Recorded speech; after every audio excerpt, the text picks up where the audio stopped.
அண்மைச் செய்தியை பார்த்தோம். இனி தொடர்ந்து மற்ற செய்திகளை பார்க்கலாம்.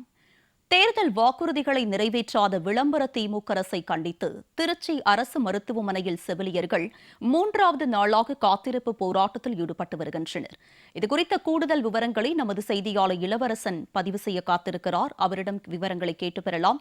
இளவரசன், சொல்லுங்க, தற்போது எத்தனை செவிலியர்கள் இந்த போராட்டத்தில் ஈடுபட்டிருக்கிறார்கள்? அவர்களுடைய பிரதான கோரிக்கைகள் என்னவாக இருக்கிறது? அவர்கள் வைக்கக்கூடிய குற்றச்சாட்டு என விரிவான விவரங்களை பதிவு பண்ணுங்க.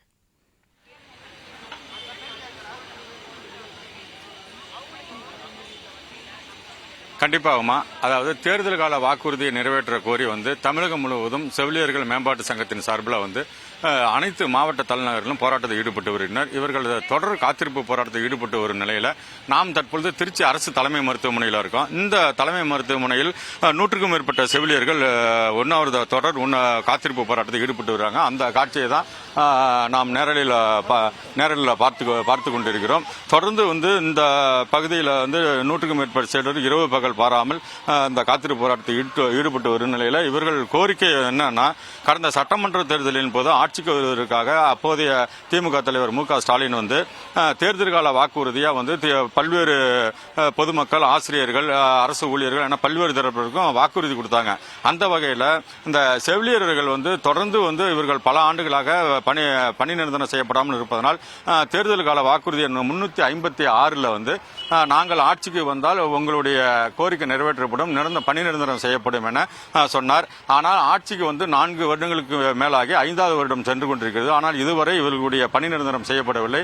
அந்த கோரிக்கையை வலியுறுத்தி தான் தொடர்ந்து இவர்கள் இந்த போராட்டத்தில் ஈடுபட்டு வரும் காட்சியை நாம் பார்த்துக் கொண்டிருக்கிறோம். இது திருச்சியில் மட்டுமல்ல, இதே போல மதுரை, சேலம், திருநெல்வேலி, கோவை உள்ளிட்ட பல்வேறு பகுதிகளில் இந்த போராட்டத்தில் தொடர்ந்து ஈடுபட்டுக்கிட்டு இருக்காங்க. அந்த காட்சி நம்ம ஒளிப்பதிவாளர் கணேஷ்குமார் இந்த பகுதியில் காட்சிப்படுத்திக் கொண்டிருக்கிறார். அதாவது இவர்கள் கோரிக்கை ஒரு புறம் இருந்தாலும் தமிழகம் முழுவதும் இவர்களுடைய செவிலியர்கள் தொடர் காத்திருப்பு போராட்டத்தில் நோயாளிகள் மிகுந்த பாதிப்புக்குள்ளார்கள். அவர்களுக்கு உரிய மருத்துவ சிகிச்சை கிடைக்கவில்லை. இந்த நிலையில தான் அவர்கள் தொடர்ந்து இந்த பகுதியில் காத்திருக்க நிலையில செவிலியர் சங்கத்தின் ஒரு பகுதியில் இருக்காங்க. அவங்கள்ட்ட கேட்போம், மேடம், நீங்க எதற்காக இந்த போராட்டத்தில் ஈடுபட்டு இருக்கீங்க? உங்களுடைய கோரிக்கை என்ன? அரசுக்கு நீங்க என்ன முன்வைக்கிறீங்க? தமிழ்நாடு செவிலியர்கள் மேம்பாட்டு சங்கம் சார்பாக நாங்கள் 18ஆம் தேதி கடந்த ஒரு 3-4 நாட்களாக நாங்கள் இன்னைய வர நாங்கள் அரசுகிட்ட வைக்கிற ஒரு பிரதான கோரிக்கையான 2 கோரிக்கை தான். அனைத்து செவிலியர்களையும் பணி நிரந்தரம் செய்க, சம வேலைக்கு சம ஊதியத்தை நீங்க மேல்முறையீட்டு செஞ்சிருக்கதை நீங்க ரத்து செய்யுங்க. இந்த 2 பிரதான கோரிக்கைகளை தான் நாங்க இப்ப வர நாங்க வச்சுக்கிட்டு இருக்கோம். ஆனா இப்ப வர அரசு எந்த விதமான எங்களுக்கு ஒரு வாக்குறுதி கொடுத்ததையும் அவங்க இப்ப வர நிறைவேற்றல. கொடுத்திருந்த வாக்குறுதியை நாங்க வாக்குறுதி கொடுத்திருந்தா அதை நிறைவேற்றணுமா அப்படின்னு சொல்லி கேக்குறாங்க. அதே மாதிரி காலி பணியிடங்கள் இல்லவே இல்லை அப்படின்னு இப்ப வர அமைச்சர் சைட்ல இருந்து சொல்லிட்டு இருக்காரு. அதுவுமே அது உண்மையே கிடையாது. எல்லா மருத்துவமனைகளையும் எத்தனையோ காலி பணியிடங்கள் இருக்குது. அதை அவருடைய கணக்கெடுப்புல எடுத்து அவர் உடனடியா என்ன பண்ணணும் அப்படின்னா, எல்லா அரசு மருத்துவமனைகளையும் பணி நிரந்தரமான போஸ்டிங் அவர் உடனடியா போடணும். இந்த கோரிக்கைகளை முன்னெடுத்துதான் நாங்க 4வது நாளா இன்றைக்கும் போராட்டத்தை தொடர்ந்துட்டு இருக்கோம். மிக்க நன்றி. அதாவது இவர்கள் கூறியது போல ஒருபுறம் தேர்தல் வாக்குறுதி 356 நாங்கள் ஆட்சிக்கு வந்தால் பணி நிரந்தரம் செய்வோம் என கூறினார்கள்.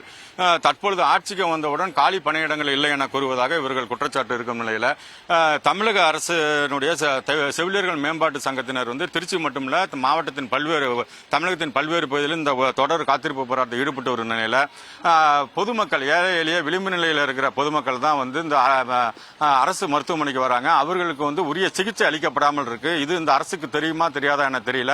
ஏன்னா இந்த செவிலியர்கள்லாம் இப்ப இந்த போராட்டத்தில் ஈடுபட்டிருக்கிறதுனால திருச்சி அரசு மருத்துவமனையில் பல்வேறு பெரம்பலூர், அரியலூர், கரூர்ல இருந்து புற ஆரம்ப சுகாதார நிலைய செவிலியர்களை இங்க வரவழைத்து அவர்களுக்கும் பணி சுமைக்கு ஆளாகி வருகின்றனர். இந்த நிலையில நம்மளோட இன்னும் மேலும் செவிலியர் இருக்காங்க. மேடம், இப்ப நீங்க போராட்டம் ஒரு படம் உங்களுடைய கோரிக்கை வலியுறுத்தி நடத்திக்கிட்டு இருக்கீங்க. ஆனா இதனால பாதிக்கப்படுறது என்னென்ன வகையில நோயாளிகள் பாதிக்கப்படுறாங்க, அதை பத்தி கொஞ்சம் சொல்லுங்க. நோயாளிகளுக்கு தரமான சிகிச்சை வழங்கப்பட முடியாத நிலையில செவிலியர்கள் இருக்காங்க.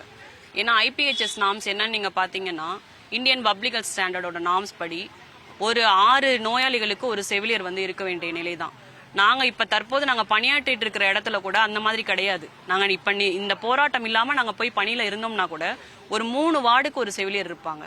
ஒரு அரசு ஆரம்ப சுகாதார நிலையத்தில் ஒரு நாளைக்கு வர 150 பேஷண்ட்டுக்கு ஒரே ஒரு செவிலியர் தான்.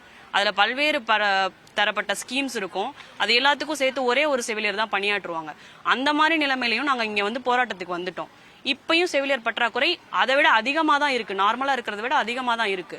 நாங்க ஏற்கனவே சொன்ன மாதிரி இங்க செவிலியர்கள் இல்லாதனால பக்கத்துல இருக்க மாவட்டங்கள்ல இருக்கிற நிரந்தர செவிலியர்கள் இல்ல அடுத்தடுத்த ஸ்கீம்ஸ்ல இருக்கவங்க எல்லாம் கொண்டுட்டு வந்து இங்க வேலைக்கு அமர்த்துறாங்க. அப்பையும் பற்றாக்குறை குறையல.